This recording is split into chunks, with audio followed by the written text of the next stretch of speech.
দর্শক, কল্পনা করুন একজন প্রভাবশালী রাজনৈতিক নেতা যার নামে রয়েছে গ্রেপ্তারি পরোয়ানা, যিনি দীর্ঘ 3 মাস ধরে দেশের ভেতরেই ছিলেন, অথচ কেউ তার খোঁজ জানত না। তারপর একদিন হঠাৎই তিনি সীমান্ত পেরিয়ে দেশ ছাড়লেন। কিভাবে সম্ভব হলো এই ঘটনা? কারা তাকে সাহায্য করলো? আর কেনই বা তার লুকিয়ে থাকার এই নাটকীয় অধ্যায় নিয়ে এত গোপনীয়তা? আজ আমরা তুলে ধরব ওবায়দুল কাদেরের সেই অজানা অধ্যায়, যা শুনে আপনি চমকে উঠবেন।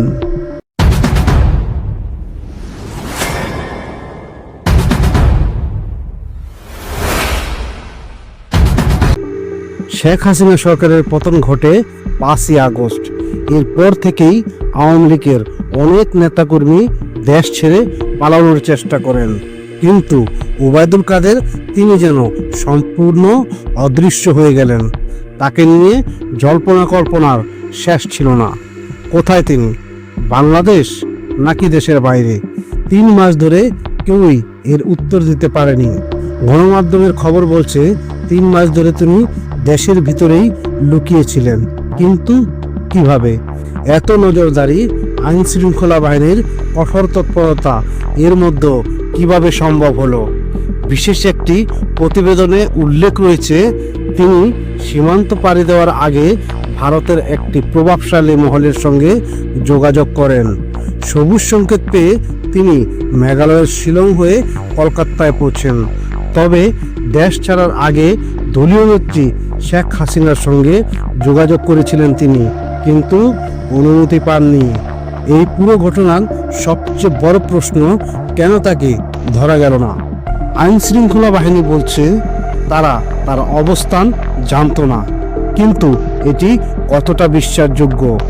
তদন্ত চলছে। ট্রাইব্যুনাল ইতিমধ্যে পুলিশের মহাপরিদর্শকের কাছে 15 দিনের মধ্যে এই প্রশ্নের জবাব চেয়েছে। 3 মাস ধরে কোথায় ছিলেন ওবায়দুল কাদের? তাকে কেন গ্রেপ্তার করা গেল না? তিনি কিভাবে সীমান্ত পাড়ি দিলেন? এই ঘটনা শুধু একজন ব্যক্তির পালানো কাহিনী নয়, এটি বাংলাদেশের সাম্প্রতিক রাজনীতির বাস্তবতারও প্রতিফলন। শেখ হাসিনা সরকারের পতনের পর দেশ জুড়ে তৈরি হয় এক অস্থির পরিস্থিতি। ছাত্র জনতার আন্দোলন, গণহত্যার অভিযোগ এবং গ্রেপ্তারি পরোয়ানা আতঙ্কে অনেক নেতাই নিরাপত্তার খোঁজে পালানোর চেষ্টা করেছেন। ওবায়দুল কাদেরের এই লুকিয়ে থাকা আর পালানোর গল্প যেন এক গোলকধাঁধা, যার উত্তর এখনো অজানা। কারা তাকে সাহায্য করলো? কিভাবে তিনি দেশের ভেতরে থেকেই অদৃশ্য থাকতে পারলেন? আর এই ঘটনার পেছনে লুকিয়ে থাকা সত্য কি? দর্শক, এইরকম চমকপ্রদ এবং বিশ্লেষণধর্মী খবর পেতে থাকুন আমাদের সঙ্গে। দূরদর্শনে আমরা নিয়ে আসি সেই সব বিষয় যা আপনাকে ভাবতে বাধ্য করবে। আজকের ভিডিওটি কেমন লাগলো তা অবশ্যই জানাবেন। চ্যানেলটি সাবস্ক্রাইব করবেন। ধন্যবাদ সবাইকে।